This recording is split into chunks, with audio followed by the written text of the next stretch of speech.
All right, welcome into another edition of Catching Up with Tommy Mack here on 1010XL's podcast platform at 1010XL.com. Of course, on their Facebook page and also streaming live on the relevant app, the group messaging app with live interactive podcasts throughout. I'm telling you, it's so easy to do a show, one-touch technology, and once you get it set up, man, it's so easy to reach your audience. Check it out at the App Store or on Google Play, and I'll tell you what's going on there as well. Tomorrow, Mike Tyson and Graham Hancock will be on Tyson's Topics channel, and they'll be on at 4 p.m. Graham Hancock's a renowned historian. Mike Tyson loves it as well.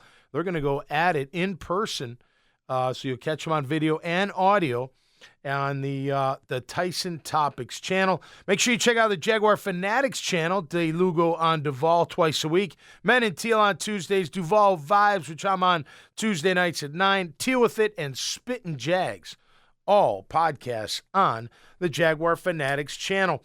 So I don't want to be redundant to the app because I started a little bit early, but let's get into at least giving some kudos to the Tampa Bay Lightning last night. I haven't watched a ton of hockey. I've been watching a little bit during the playoffs. I saw on Saturday night because I had a small private gig. Can I tell you a quick story about this small private gig? Absolutely. So it's my bandmate's wife's 50th.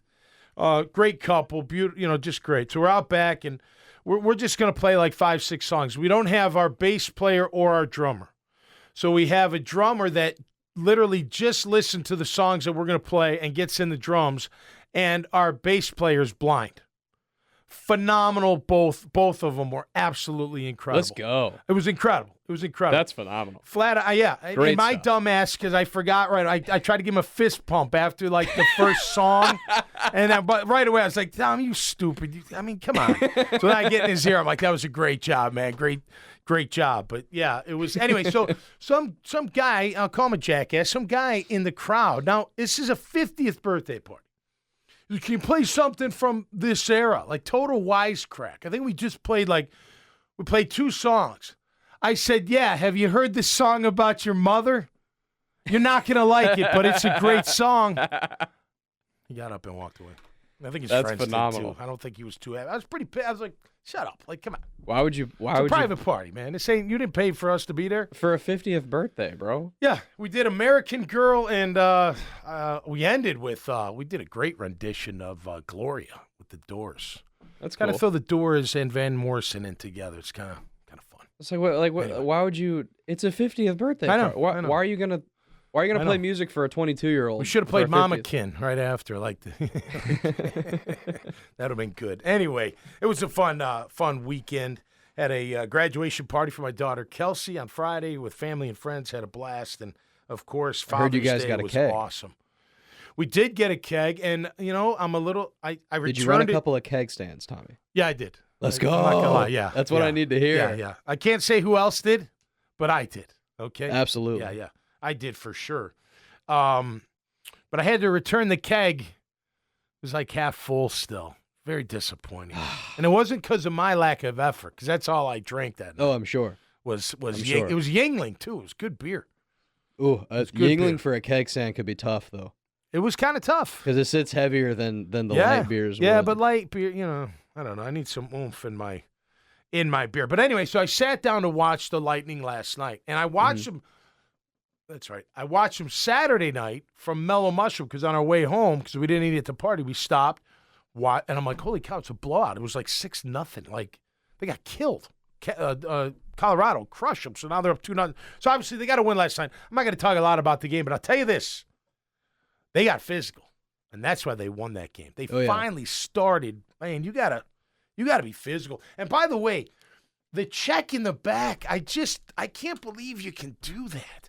Now I can see in front of the goalie, you got to get him out of the way. Like, come on, you can't just stand. I'm not just gonna let you stand there. And if your back's to me, I get to whack you in the back. I get it, but just going down, you can just crack him in the back with your stick. I don't know. I don't know if I like that rule, man. This is the same it's a little sport dirty. that allows fighting.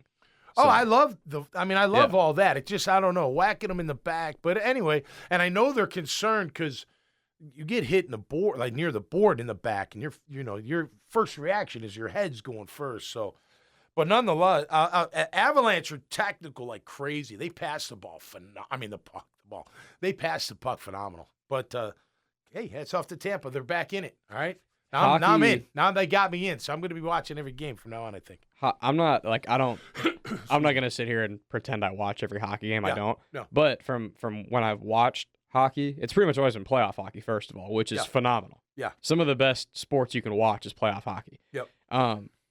But hockey is a lot like college football in terms of momentum. Yep. Like you were talking about how they got killed the other night, 6-0. Yep. Say hi to Relevant there, man. Hello. How are we doing? But there's so much momentum involved. Yeah. Like it's so easy to get just spanked because if you get down early, and especially if you're on the road, it's just like it's so hard to overcome the momentum. In comparison to the NBA finals or playoffs, you can catch everything in the fourth quarter and get all you need. Oh yeah. But hockey's from the get-go. Right. That's you know what I mean? Like every point, Matt. Like that's you can't give up points. Yep. You just can't give them up. But anyway, it was awesome. They had a great game. I loved watching it, no doubt about it. I want to get your take on this, Graham, because I know you're a big college football guy. So I saw where Louisville lands the #1 running back recruit in the nation. And they also are going to have a historic the Papa class. John NIL deals are going wild. Yeah. Is that what it is? Well, the NIL has to be involved. Now, I had two things. One, is NIL the equalizer to compete against the Bamas of the world? Like Louisville say there's no NIL. You're not going to Louisville if you're a top recruit. Right. You're going to Bama. Right. Maybe a small, tiny percentage on the tip of my pinky. Your dad went there and he was a star, or your mom went there and played, or whatever. Your brother, whatever. Or you're like from that city. Or you're from there and you want to stay there. There's exceptions to the rule. There are exceptions to the rule, but you're not going there. #1 running back in the entire country is going to Louisville. So, I played at Louisville twice, or I played Louisville at home and away. Right. Great program, but they're not. They're not the big time. They are the big time, but they're not the big time. I think for the here and now, it potentially can be an equalizer. Yeah. A little bit of not 100%, but a little bit of an equalizer. Yep. Because to your point, if you're a top guy like that, normally you're going to Bama, you're going to Ohio State, you're going to Georgia, you're not going to Louisville. You're not going to Louisville. And an NIL deal might make that stand out. The thing is, though, as NIL gets a little more in the regular conversation of things and people know how it works, and a couple of rules will have to be established. Right now, it's the Wild West. Yeah. And can they reel it back in, though? I don't know. Yeah. I don't know. I think it can be legislated a little bit more. Yeah. Per state. But I don't know entirely how that's going to work. So I don't particularly know, but I have to imagine a little bit of legislation will happen somehow to sort of regulate it at least. But I think it's going to be like anything else. We thought 10 years ago that the no-huddle offense was going to be the great equalizer. Right. Nick Saban was complaining about the no-huddle and how it wasn't really football and blah, blah, blah. And, 10 years later, Nick Saban runs the best spread no-huddle offense there is. Just ask the crypto people about, change. Right. So, right. You know what I mean? Right. So, I think in the here and now, to answer your question, yes. Yeah. Jackson State gets the #1 recruit. Deion's got some juice. Correct. Got to give him some of that. And you but got the some NIL Deion juice. has to help. But, a couple weeks ago, Ryan Day. They're not playing Bama anyway. Right. A couple weeks ago, Ryan Day talking to Ohio State boosters. What did he say, $7 million? He said $13 million. $13 million. He said they need $13 million to keep their current roster intact. Oh, my gosh. Come on. That just blows me away. Well, it's crazy. That is crazy. Is that every year? Every year. And that's not talking about recruits. That's not talking about money I can promise to incoming recruits. That's talking about keeping dudes from transferring. Wow. So that's incredible. Well, but to that end, not every program can do that. No, right. Right? There's maybe 10, 15 programs. I told you that kid from BC, Zay Flowers, who didn't take it, he was offered 2 separate deals to transfer. $600,000 they were going to pay him just to transfer. $600,000. I don't think you should be able to do that. But look what Day is saying. What do you think they go after the Ohio State players for? And hey, I'll give you $1.5 million. The thing that will override the potential equalization of it is these collectives That's really how they're shelling out the NIL money. Is each school now has a collective that is not attached to the university, not attached to the football program. Right. Technically, the coaches and the collective can't talk to each other. You know that's not happening, but technically they're separate. But what's going to happen is just a way to make it pretty. Correct. In a box. Basically, what's going to happen is just like any time in my opinion, what I think is going to happen is just like any time in history, the Alabama collective, the Texas collective, the Georgia collective, the Ohio State collective is going to be way bigger. Yeah. Right. Yeah. So it'll be just like any time. So here's number 2 real quick. So I want to move on to something else, but I'm seeing guys in the NFL retire early after they make their money. 7 years. Ali Marpet just did it. Another guy just did it. Another guy for 4 years, a corner, safety for the Colts. He says he's going to ministry, but okay.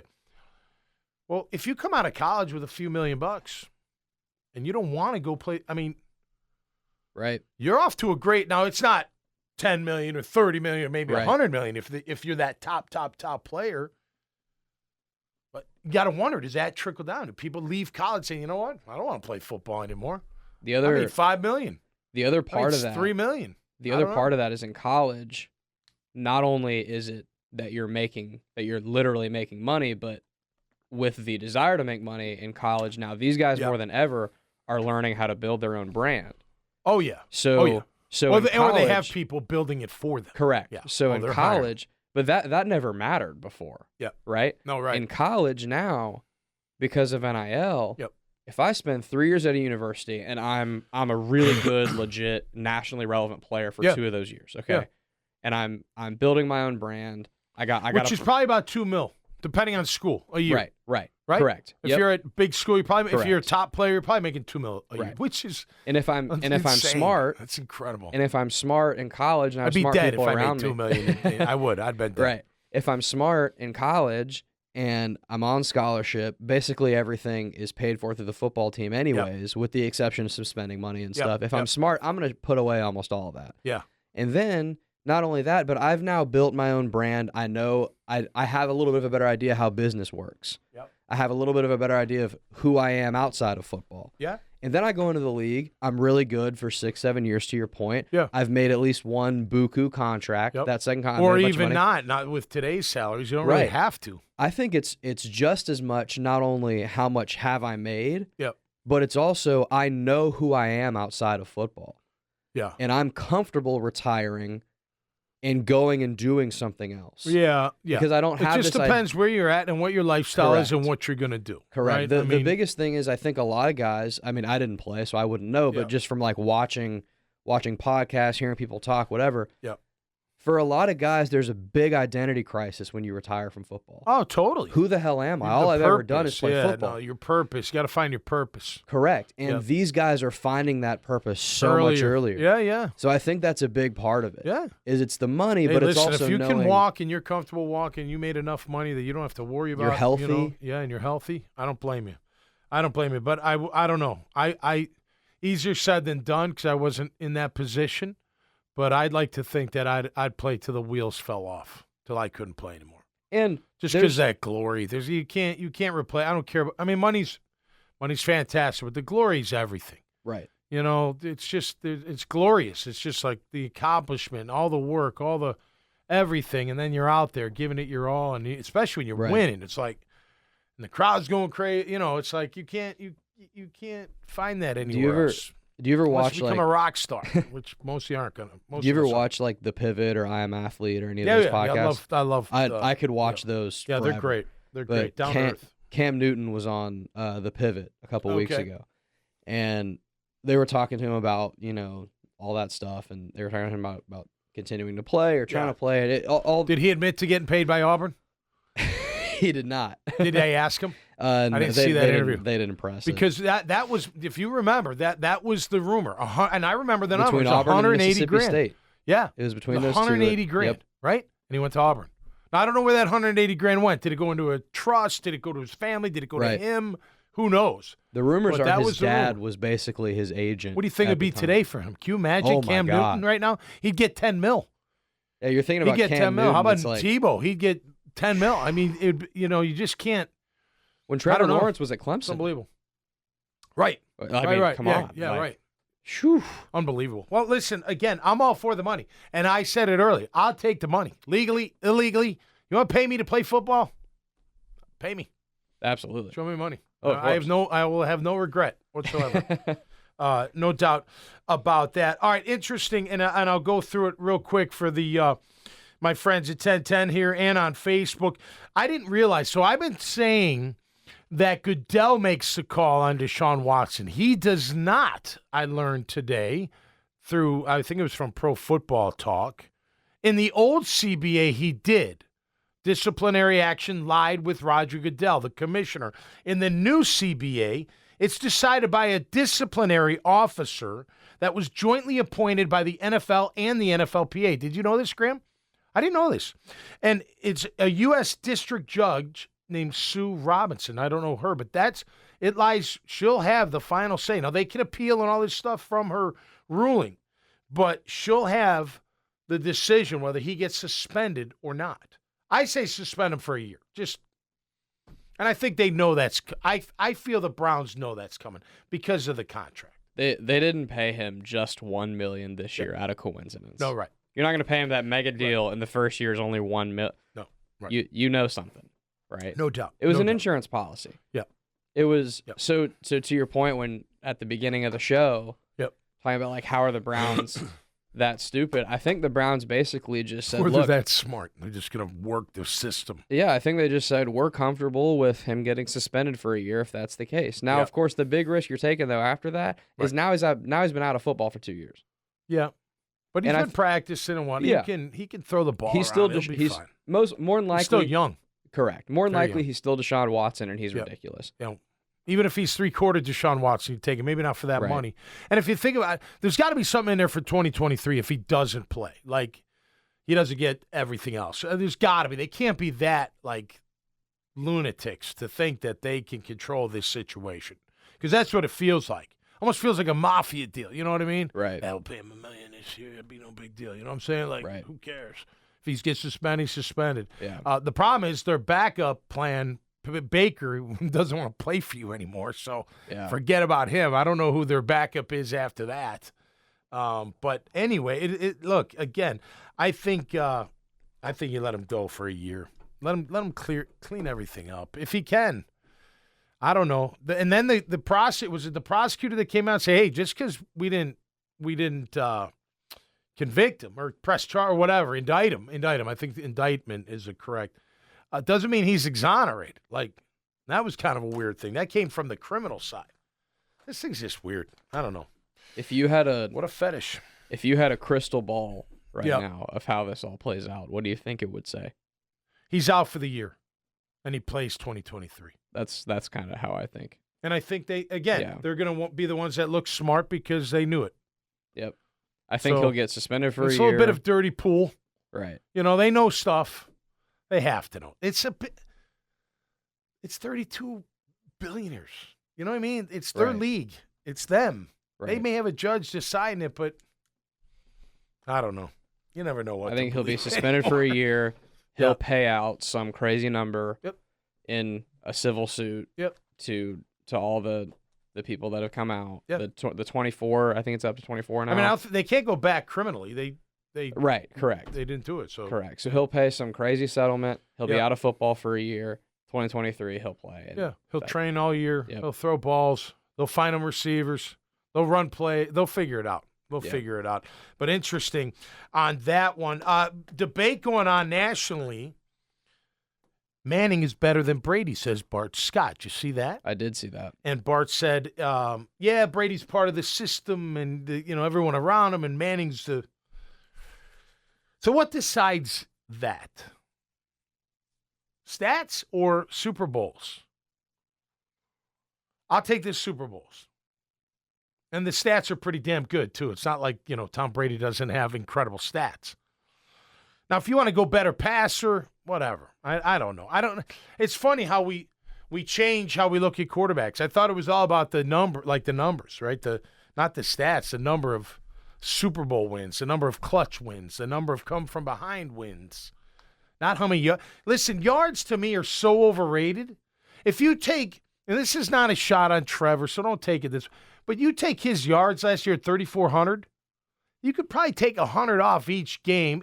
Let's not say 100, 50 conservatively off each game that he had garbage stats. I mean, they were down 40-0. He'd lead them down and, throw the ball all over. They were being prevent and be like, wow, wasn't that great? You're like, no. Remember the Blake Bortles year? He threw for like a bajillion yards, and every single fourth quarter was garbage time. Right. So, I mean, that's why yards to me don't mean. Now, touchdown interception ratio, big.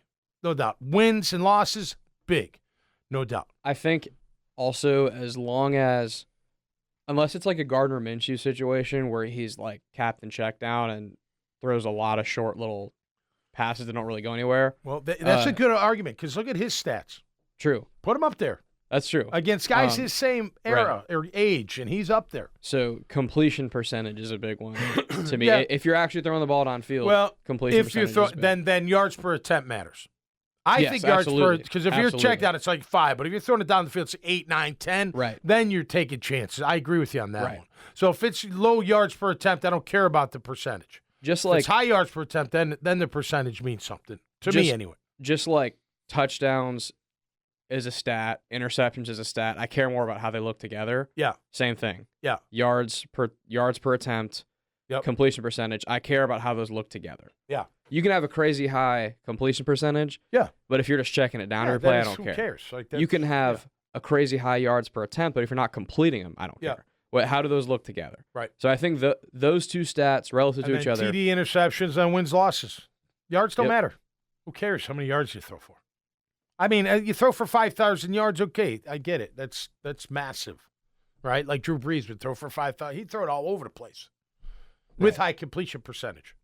But he was also part of a system, right? And I will say that about Brady. It's part of a system. But Manning had his own system. It was Manning's offense by the time he was way before he was said and done. It was his offense.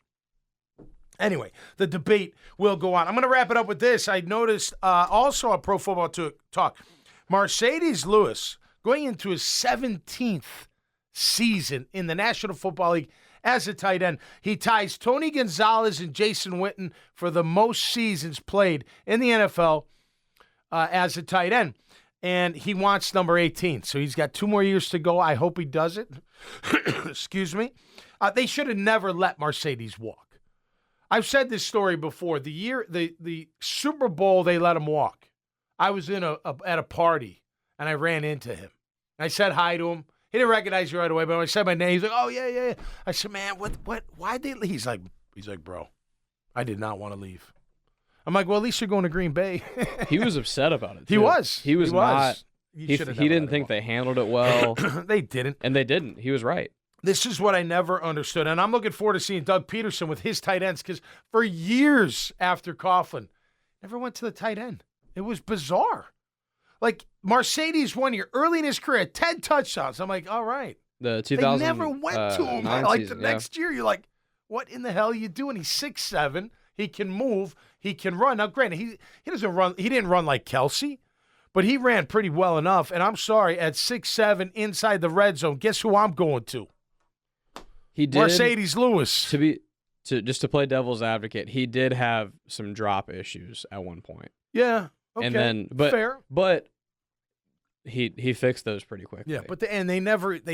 I mean, there was an era that they didn't use a tight end like you. Yeah, everyone else uses a tight end. We're like, we don't use a tight end. You're definitely right about that. All right, so let's think of other players that we let walk too early that could still be on this team. Calais, he's on my list. Darryl Smith. Oh my God. Could he still be playing? When did they let him go? 17? He might not be able to still play, but they let him go way too early. He wouldn't be playing like right now, but like he could have played beyond when they released him. At least 2 or 3 more years. Yeah. I would have never let him go either. Ramsey, of course, you can make an argument that he had to go. You could also make an argument that you should have never let him go, but whatever. Unique Ngakoue. Leonard, although we like our running backs here. Leonard's done a nice job. But look, he's done a good job with Tampa. You know, you thought his career might go south, but it's pretty solid overall. Allen Robinson's on my list. Very good. Very good. Who else? Too bad, I was thinking too earlier. Too bad Linder wasn't still here. you imagine if Linder was your center? Now you got Fortner. Oh, yeah. Let Barch and Fortner battle it out for guard. That's a little different because Linder retired. No, he did. No, I know. Instead Yeah, of, no, not these. They let these guys walk. Right. They let them walk. I tell you what's going to be interesting is when the Jags play the Colts twice and Yannick goes against Cam. That'll be super interesting. Who do you think wins that? And give me a percentage. Out of 100%, who wins and at what percentage of the wins? Is a win like when Yannick gets pressure? Pressure. Okay. Yeah. At least pressure. Pressure could be a sack. It could be, but pressure. Disruption of the play. Yannick is going to have his ass on fire for that game. So should Cam. I agree. We didn't pay Cam an extension to go, right. 70-30. But just looking at those two personalities, Yannick's going to take that game more personally. I think Cam's going to get after him. You think so? Oh, yeah. I think Cam's going to. He's got to. I was going to say 60-40 Yannick wins. You don't agree? No. If that's the case, you should have drafted Neal. I trust me, I totally agree. You know what I with mean? you. I mean that doesn't make me feel good. Trust me, I totally agree with you. I would have drafted Neal. No, I know. I would have too. But it'll be fun to watch. And look, again, Cam will bring the nastiness. He'll bring it. So I like that about him. But that's gonna be a fun one. But yeah, you think about all the players that could still be around.